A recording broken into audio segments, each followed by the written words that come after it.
3 things I knew about you before you told me your MBTI type. 1.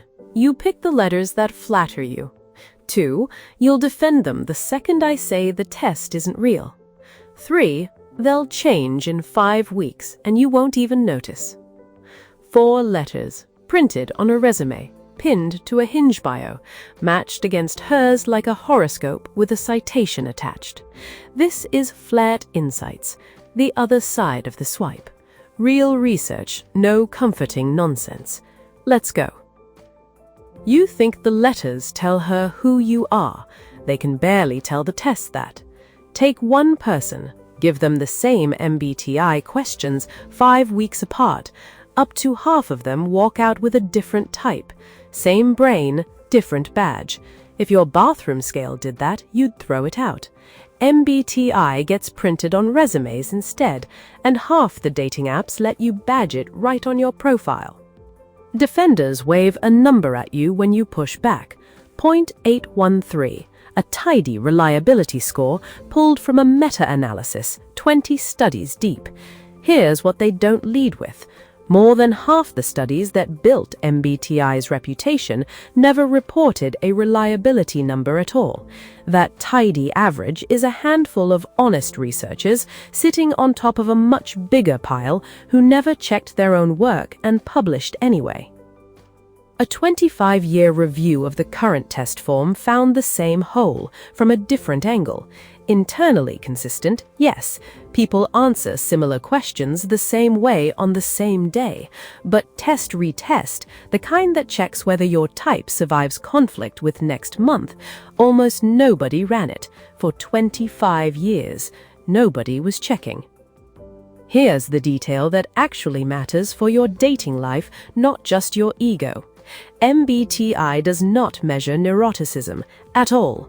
Of the traits psychology treats as real and stable, neuroticism, how reactive, how anxious, how fast someone spirals under pressure, is the one most tied to whether a relationship survives conflict. MBTI skips it completely. Hand her your 4 letters, INFJ, ENTP, whatever flatters you this week, and she learns nothing about the one trait most likely to blow the whole thing up 6 months in. I ran these exact numbers on astrology a few months back.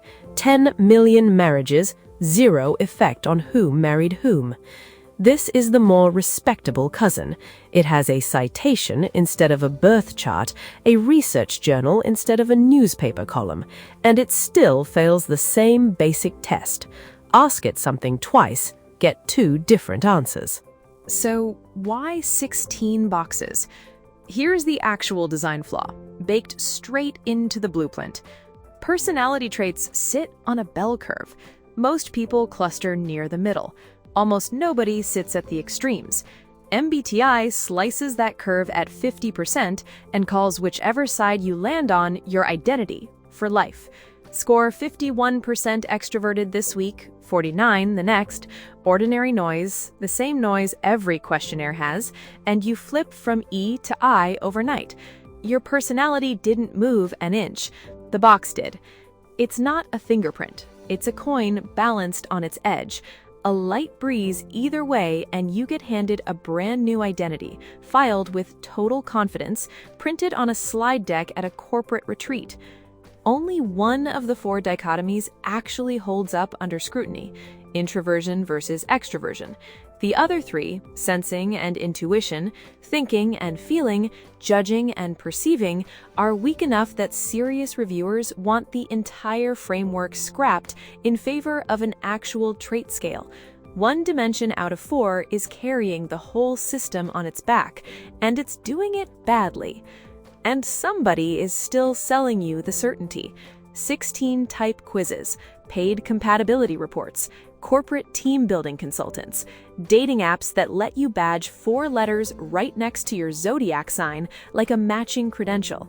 I've swiped past a bio that said INFJ, hopeless romantic, more times than I'd like to admit, and I want to be honest with you. It told me nothing, and I still let it move the needle for a second.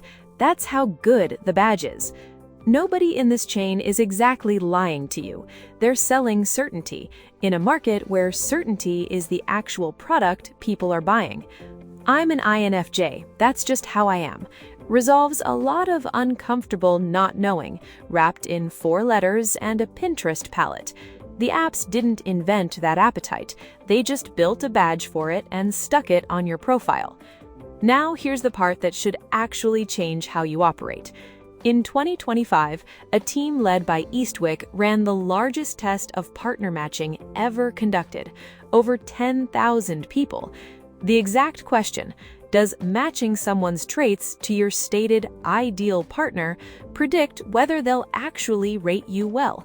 That is the precise claim behind every ENTP and INFJ are secretly compatible chart floating around online. The answer? Barely anything. No single trait match explained more than 5% of how she rated you. 5%. Even the more careful version of the theory, checking your fit across many traits at once, only produced a small effect. What actually moved the number by a wide margin was whether you read as generally desirable. Full stop. Not whether you matched her specific ideal type. Being seen as broadly appealing beat precise trait matching roughly 2 to 1. Compatibility in the data looks like clearing a bar most people would clear for you before she's even learned your letters, not 2 uniquely shaped puzzle pieces finding each other across a crowded app.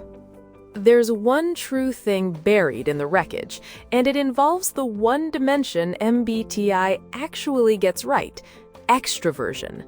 A 2019 study on mobile dating data found introverts rarely matched well with other introverts, no matter how the charts said they should pair up. The moment one person in the pair ran more socially active, the match rate climbed, and it kept climbing. Men whose social activity ran 4 times above average saw their match rate go up by 157%. One visible, measurable behavior, being socially engaged out in the world, did more work than any label ever could. And the same data confirmed something MBTI charts get backwards even when they gesture at the right idea.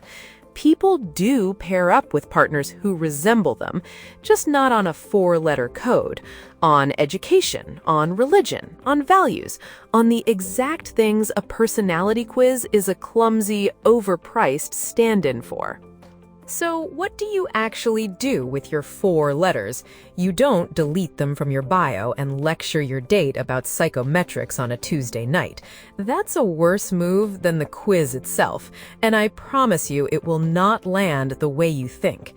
Ask what she thinks your type says about you. Play with it. Use it as a door into what she actually values, not a verdict on whether the 2 of you are compatible. The letters were never the point. They were the invitation.